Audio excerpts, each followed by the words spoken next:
Save ನ್ಯೂಸ್ಗೆ ಸ್ವಾಗತ. ನಾನು ನಿಮ್ಮ PS ನಾಯ್ಕೋಡಿ. ತಪಸ್ಸೆ ಇತ್ತು ನನ್ಗೆ. ಒಂದಿನ ಬೆಳಿಗ್ಗೆ ಬಿಪಾಂ ಬಂತು, ಸಾಯಂಕಾಲ ಇನ್ನೊಬ್ಬರಿಗೆ ಹೋಯ್ತು. ರಾತ್ರಿ 3 ಗಲಾಟೆ ಆಗ್ತಾ ಇತ್ತು. 3 ಗಂಟೆ ರಾತ್ರಿಯಲ್ಲಿ ನಾನು ಮಲಗಿರ್ಲಿಲ್ಲ. ತಣ್ಣಿಯಿಂದ ಸ್ನಾನ ಮಾಡಿ ನನ್ನ ತಾಯಿ ಎದುರುಗಡೆ ನಿಂತ್ಕೊಂಡಿದ್ರಲ್ಲಿ ಎಷ್ಟೋ ಜನ ನೋಡಿರ್ಬೋದು. ಜನ್ಮ ಕೊಟ್ಟ ತಾಯಿ, ನೀನೇ ನನಗೆ ಮಾರ್ಗದರ್ಶನ ಕೊಡ್ಬೇಕು ಅಂತ ಹೇಳಿದ್ರೆ 10 ಹೊತ್ತಿಗೆ ಬಿಪಾಂ ಕ್ಲಿಯರ್ ಆಯ್ತು. ನಮ್ ಪಾಲಿಗೆ ನಮ್ ತಂದೆ ತಾಯಿನೇ ದೇವರು ಸರ್. ತಂದೆ ತಾಯಿನ ನಾವು ಎಲ್ಲೋ ಒಂದ್ ಕಡೆ ಹೆಂಗಿಳಿಸಿ ತಿರುಪತಿ ತಿಮ್ಮಪ್ಪನ ನಾವು ಕಾಡಿ ಬೆಳೆದ್ರೆ ನಮ್ಗೆ ಒಳ್ಳೇದಾಗಲ್ಲ. ತಂದೆ ತಾಯಿನ ಖುಷಿ ಪಡಿಸ್ಬಿಟ್ರೆ ಅವ್ರು ಕೇಳ್ಕೊತಾರೆ. ಅವ್ರು ಗ್ರಹಿಸಿದ್ದೆ, ನನ್ನ ಮಗನ್ಗೆ, ನನ್ನ ಮಕ್ಕಳಿಗೆ, ನನ್ನ ಸೊಸೆಯಂದಿರಿಗೆ ಒಳ್ಳೇದ್ ಮಾಡಪ್ಪ ಭಗವಂತ ಅಂತಾರೆ. ಫ್ರೀ ಇರ್ತಾರ ಅವ್ರು. ಜವಾಬ್ದಾರಿ ನಾವೆಲ್ಲ ತಗೊಂಡ್ಬಿಟ್ಟು ಅವ್ರಿಗೆ ಫ್ರೀ ಬಿಟ್ಟು ಕೊಟ್ಬಿಟ್ಟು ಅವ್ರಿಗೆ ಕೊಟ್ರೆ ಅವ್ರ ಜವಾಬ್ದಾರಿನ ನಮ್ಗೆಲ್ಲ ಆಶೀರ್ವಾದ ಮಾಡ್ತಾರೆ ಅಂತೇಳಿ. ತಾಯಿ ನಿಜವಾಗ್ಲೂ ಪುಣ್ಯವಂತ ನೀನು. ನಿನ್ ಮಕ್ಕಳು ನಿಜವಾಗ್ಲೂ ಶಕ್ತಿ ತುಂಬಲಿ. ಭಗವಂತನ ಹತ್ರ ಪ್ರಾರ್ಥನೆ ಮಾಡಕ್ ನನ್ನ ಮಕ್ಕಳು ದೊಡ್ಡ ಮಟ್ಟಕ್ಕೆ ಬೆಳಿಲಿ.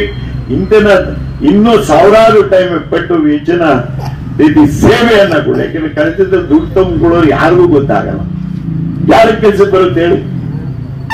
ನಾವು ಕೊಡ್ತಾ ಇರೋ ಸೇವೆನೆ. ಇವತ್ತು ಒಂದು 100 ಜನಕ್ಕೆ ನೀವು ಸೇವೆಯನ್ನ ಸಲ್ಲಿಸಿದಿರಿ. ಭಗವಂತ ಅವ್ರು ಒಳ್ಳೇದ್ ಮಾಡ್ಲಪ್ಪ, ಅವರಿಂದ ನನ್ಗೆ ಒಳ್ಳೇದಾಯ್ತು, ನನ್ ಕಾಲೇ ದೂರ ಹೋಯ್ತು, ಕೆಮ್ಮಲು ಹೋಯ್ತು, ನೆಗಡಿ ಹೋಯ್ತು, TB ಹೋಯ್ತು, BP ಹೋಯ್ತು, ಅವ್ರು ದೇವ್ರು ಒಳ್ಳೇದ್ ಮಾಡ್ಬಿಡ್ಲಿ ಅಂತ ಹೇಳಿದ್ರೆ ಅದರಲ್ಲಿ 100 ಜನ ಹೇಳಿದ್ರೆ 10 ಜನದಂತೂ ನಮಗೆ ಒಳ್ಳೇದಾಯ್ತು ಸರ್, ಖಂಡಿತ ಒಳ್ಳೇದಾಗುತ್ತೆ ಅಂತೇಳಿ ಹೆಚ್ಚಿನ ಸಮಯ ಮಾಡ್ಕೊಟ್ರು. ನನ್ಗೆ ನಾನ್ ಗೆಲ್ತೀನೋ ಸೋಲ್ತೀನೋ, ಯಾರು JDS ಬಿಟ್ಟು ಬಿಜೆಪಿಗೆ ಹೋದ ಗೆಲ್ತೀನಿ ಅನ್ನೋ ಭವಿಷ್ಯ ಇತ್ತ ಸರ್? ಇಲ್ಲ ಸರ್. ನನ್ನ ತಾಲೂಕಿನ ಭವಿಷ್ಯ ಇತ್ತು ನನ್ಗೆ. ಹೌದು. ಅದಕ್ಕಾಗಿ ಈ ತಾಲೂಕು ನಾನು ಇನ್ನೇನು ಕೆಲಸ ಮಾಡೋದಕ್ಕೆ ನಾವು ಶಾಸಕರಿಗೆ ಅರ್ಚನೆ ಮಾಡ್ತಾ ಇಲ್ಲ. ನೋಡಿದಿರ ಎಲ್ಲಾದ್ರೂ ಅರ್ಚನೆ ಮಾಡೋದ? ಇಲ್ಲ. ಜನ ಗೆಲ್ಸಿದಿರಿ, ಅವ್ರ ಪಾಡಿಗೆ ಅವ್ರು ಬಿಟ್ಬಿಟ್ಟಿದ್ರಿ. ನಾನ್ ಶಾಸಕನಾದಾಗ ಕಷ್ಟ ಹುಸಿ ಎಲ್ಲ XML ನಾನು ಕೊಟ್ಟದ್ದು. ನಾನು ಏನಾದ್ರೂ ಶಾಸಕರು ಮನವಿ ಮಾಡ್ತಾ ಇದ್ದೀನಿ. ನಾವು ರೈತರ ಪರ ಇರ್ಬೇಕಾಗ್ತದೆ, ರೈತರ ಪರ ಇರ್ಬೇಕಾಗ್ತದೆ, ನಮ್ಗೆ ಯಾರು ಮತದಾನ ಮಾಡಿದ್ದಾರೆ ಅವ್ರ ಪರ ಇರ್ಬೇಕಾಗ್ತದೆ ಅಂತೆಲ್ಲ ನಾನು ಕಿವಿ ಮಾತು ಕೇಳಿದೀನಿ.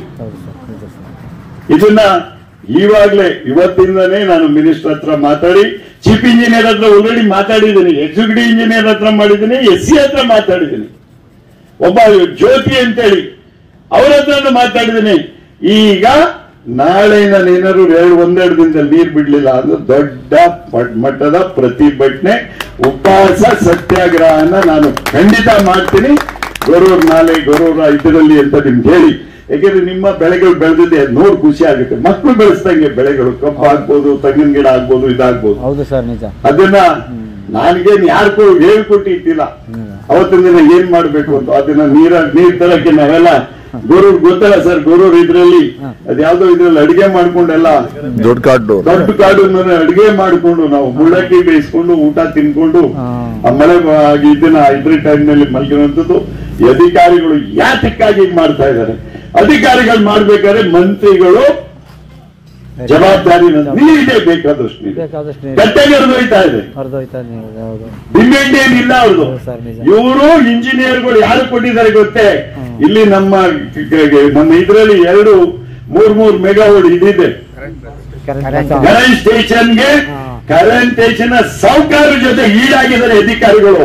ನಿಜವಾಗ್ಲೂ ಈ ದಿನ ಏನಾದ್ರು ನಮ್ಮ ನೀಲ್ಕಂಠನವ್ರ ಮೆಸ್ಸಲ್ಲಿ ಇಮ್ಮಿಡಿಯೇಟ್ಲಿ ರಾತ್ರಿ ನೀವು ಎಲ್ಲಾ ಕಾಲಗಳಿಗೆ ನೀರು ಬಿಟ್ರೆ ಸರಿ. ಅಧಿಕಾರಿಗಳೇ ನಿಮ್ಗೆ ಒಳ್ಳೇದಾಗಲ್ಲ ಅಂತ ಹೇಳಿಕ್ ಬಯಸ್ತಾ ಇದ್ದೀನಿ.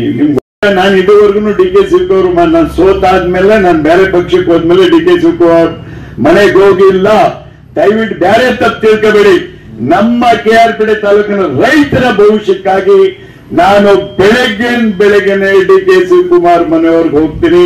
ಅವ್ರ ಇಂಜಿನಿಯರ್ಗೆ ತಕ್ಕ ಪಾಠ ಕಲಿಸಿ ನೀರು ಬಿಡಿಸಿದ್ರೆ ಸರಿ, ಇಲ್ಲ ಅಂದ್ರೆ ಉಪವಾಸ ಸತ್ಯಾಗ್ರಹವನ್ನು ಹೂಡಿ ರೋಡ್ ತಡೆಯೋದೇ ಆಗ್ಲಿ. ಇನ್ನೊಂದು ಯಾತಕ್ಕಾಗಿ ಇಷ್ಟೊಂದು ಮಾತಾಡ್ತಾ ಇದ್ದೇನೆ, ಅಧಿಕಾರಿಗಳು ಪಾಠ ಕಲೀಲಿ ಅಂತ ಈಗ ಹೇಳಿಕ್ ಬಯಸ್ತಾ ಇದ್ದೀನಿ. ನನಗೆ ಕಳಿಸೋ ಅಗತ್ಯ ಇಲ್ಲ. ಅಧಿಕಾರಿಗಳ ನಿಮ್ಮ ಮನೆ ಕಳಿಸೋದು ನನಗೆ ಗೊತ್ತಿದೆ. ಈಗ ಚೆಂಗ್ಲಿಗಾಗಿ ಅವ್ರು ತಿಂತಾ ಇದ್ದಾರೆ. ಕರೆಂಟ್ ನ ಆ ಓನರ್ ಜೊತೆ ಅಂಡರ್ಸ್ಟ್ಯಾಂಡಿಂಗ್ ಮಾಡ್ಕೊಂಡಿರ್ತಾರೆ, ನೀರ್ ಬಿಟ್ಕೊಟ್ಟಿರ್ತಾರೆ, ಇದೆಲ್ಲ ಕೀಯಲನ್ನು ಕೊಟ್ಬಿಟ್ಟಿರ್ತಾರೆ. ಎಲ್ಲ ನೋಡಿರೋದು ನಾವು. ನಮಸ್ಕಾರ, ಧನ್ಯವಾದಗಳು. ಇದೇ ಪುಣ್ಯಾತ್ಮನ ಹೆಸರಲ್ಲಿ ಸೇವೆಯನ್ನ ನೀರಿನ ಬಗ್ಗೆ ನಾನು ಹೇಳ್ತೀನಿ. ಕೇಳಿ, ನಾನಿರೋ ತನಕ ಯಾವಾಗ್ಲೂ ನೀರು ಗಡ್ಡೆ ಆಗಿತ್ತ? ನಾನೊಬ್ಬ ರೈತನ ಮಗ, ವ್ಯವಸಾಯನ ಮಾಡ್ತಾ ಇದ್ದೆ. ನಾನು ಅಲ್ಲಿ ನೀರನ್ನ ಕೇಳಿ, ನಮ್ಮ ದಯಾನಂದ್ ಇದ್ದಾರೆ, ನಮ್ಮ ಅಣ್ಣ ಇದ್ದಾರೆ, ಬಲರಾಮಣ್ಣ ಇದ್ದಾರೆ, ಇದಿದ್ದಾರೆ. ನಾವು ಕೀಯನ್ನ ಇಟ್ಕೊಂಡಿದ್ದೋ, ಎಲೆಕ್ಟ್ರಿಕಲ್ ಕಾಂಟ್ರಾಕ್ಟರ್ ಕೀ ಕೊಟ್ಟಿರ್ಲಿಲ್ಲ, ನಾವು ಕಿತ್ತಿಟ್ಕೊಂಡಿದ್ದೋ ಕೀನನ್ನ. ಇವತ್ತಿನ ದಿನ ಈ ಅಧಿಕಾರಿಗಳು ಮೋಸ ಮಾಡ್ತಾ ಇದ್ದಾರೆ ರೈತರಿಗೆ. ಇದೇ ವಾರದಲ್ಲಿ ಸರಿ ನೀರನ್ನ ಬಿಡ್ಲಿಲ್ಲ ಅಂತ ಹೇಳಿದ್ರೆ ಚೀಫ್ ಇಂಜಿನಿಯರ್ ಆಗಿರ್ಬೋದು, ನಾನು ಮಿನಿಸ್ಟರ್ ಹತ್ರ ಮಾತಾಡ್ತೀನಿ. ಇವತ್ತು ಮಿನಿಸ್ಟರ್ ಹತ್ರ ಸಾಗೋಗಿದೆ. ಯಾಕೆಂತ ಹೇಳಿದ್ರೆ ನಾನು ಉಸ್ತುವಾರಿ ಸಚಿವರ ಹತ್ರ ಮಾತಾಡ್ತೀನಿ. ಸ್ವಾಮಿ, KR ಪೇಟೆ ಬಗ್ಗೆ ಭಾರಿ ಗೌರವ ಇಟ್ಕೊಂಡಿದ್ರೆ KR ಪೇಟೆಯಲ್ಲಿ ಉಳ್ಪೆಳ್ದಿದ್ದೀರಾ ಅಂತ, ನಮ್ KR ಪೇಟೆ ಬಗ್ಗೆ ಕಾಳಜಿ ಯಾಕಿಲ್ಲ ಅಂತ ನಾನು ಕೇಳಲಿಕ್ಕೆ ಬಯಸ್ತಾ ಇದ್ದೀನಿ ಚಲುವರಾಜ ಸ್ವಾಮಿ ಅವ್ರಿಗೆ.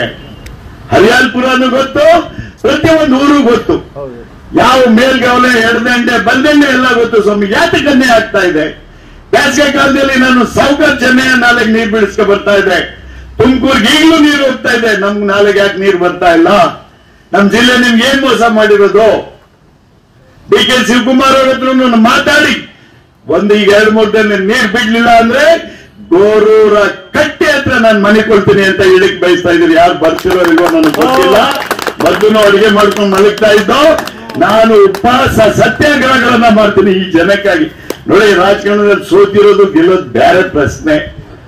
ನಾನು ಈ ತಾಲೂಕು ಅಭಿವೃದ್ಧಿಗೆ ಬಂದಂತಾನು, ನಾನು ನನ್ನ ಕುಟುಂಬದ ಪ್ರಾಜೆಕ್ಟ್ ಅನ್ನ ಹಾಕೊಂಡಿರಲಿಲ್ಲ, ತಾಲೂಕಿನ ಭವಿಷ್ಯವನ್ನು ನೋಡ್ಕೊಂಡ್ ಬಂದಿದೆ. ತಾಲೂಕಿನಲ್ಲಿ ಏನೇನಾಗಬೇಕು ಅಂತೇಳಿ 90% ಅಥವಾ 80% ಆಗಿದೆ. 1108 ಕೋಟಿ ತರೋದು ಸುಲಭ ಅಲ್ಲ. ಒಂದು ರಾಜಕಾರಣದಿಂದ ಪಕ್ಷದಿಂದ ಇನ್ನೊಂದು ಪಕ್ಷಕ್ಕೆ ರಾಜೀನಾಮೆ ಕೊಡೋದು ನನ್ನ ಭವಿಷ್ಯ ನಾನು ಯೋಚನೆ ಮಾಡಿಲ್ಲ ಸರ್. ನಮ್ಮ ತಾಲೂಕಿನವ್ರು ಮುಖ್ಯಮಂತ್ರಿ